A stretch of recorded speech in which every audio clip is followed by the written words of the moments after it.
Like what do you do in the next chapter, or what is traditionally seen as the final chapter or the last chapter of one's life in a meaningful way? And I wonder if that was something, I mean, you know, you're kind of in the midst of everything, but if that was a unexpected lesson of how does one age gracefully, how does one embrace different cycles of a life and a career.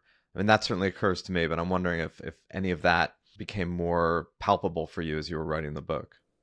Yeah, it's an interesting question. As I think about the seven presidents I wrote about in the book, I thought when I started the project, I thought I was writing about the last chapter of life and kind of what you do for your final act. By the time I finished the book, I realized that I was writing about transitions and transitions that can happen many, many times throughout life. And by the way, at different stages of life, the experience of a president may relate to somebody more than at a different stage of life. And I found myself kind of reflecting too on, out of each of their examples, which one do I find the most powerful? I think the one that for me really stood out the most was John Quincy Adams, because, John Quincy Adams, that chapter focuses on kind of what it looks like to have a really great second act. And we typically think of second acts as a mid-career thing, not a last chapter of career thing. But John Quincy Adams' presidency was kind of an intermission between, I think, two of the greatest acts in American history. The first one was the one that was shaped for him by his famous parents that set him on a course to become president. And it was clear what he was chasing, and everything was geared towards that. His second act looked very different, which is, he'd already been president, he'd already been Secretary of State, he'd already served in the Senate. And as an ex-president, he goes on and gets elected to the House of Representatives. And he enters the House of Representatives with no mission, no cause he's espousing. He just doesn't know how to do anything else than serve. And he kind of meanders there for a few years. And all of a sudden, in a much lower station, he finds a much higher calling, which is the cause of abolition. And he stumbles into it because he keeps getting these petitions, and the petitions are, for abolition of the slave trade in Washington, D.C., the emancipation of slaves. And he's just reading these petitions because that's just what you did in Congress then. But when he sees the reaction from the slaveocracy in Congress, he takes it as an affront to the right to petition.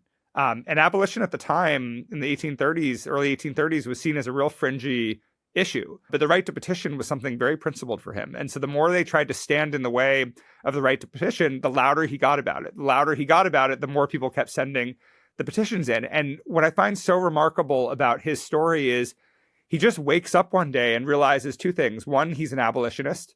Two, he's completely mainstreamed the mission, and he's completely mainstreamed the movement probably a decade before he was ready to. And this is significant because John Quincy Adams, a man who was first appointed to serve in George Washington's administration, goes on to be elected 9 times in the House, and he dies in his 9th term on the House floor, where he's serving alongside a young freshman congressman from Illinois named Abraham Lincoln. So this living connection between the founding generation and Lincoln's generation was not just about connecting, two seemingly disparate chapters of history, but his very existence at the center of it, I believe, accelerated the cause of abolition and inspired a young Abraham Lincoln. And Lincoln later reflected on how a lot of his thinking around the need for a constitutional amendment to achieve emancipation, a lot of that came from what he learned watching John Quincy Adams.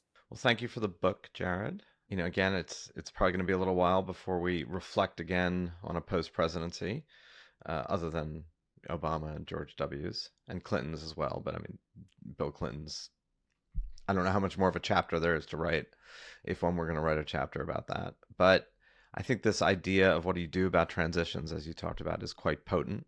It's something quite relevant to everybody, whether they've been president or not. And frankly, of course, the vast majority of us have never been president and never will be.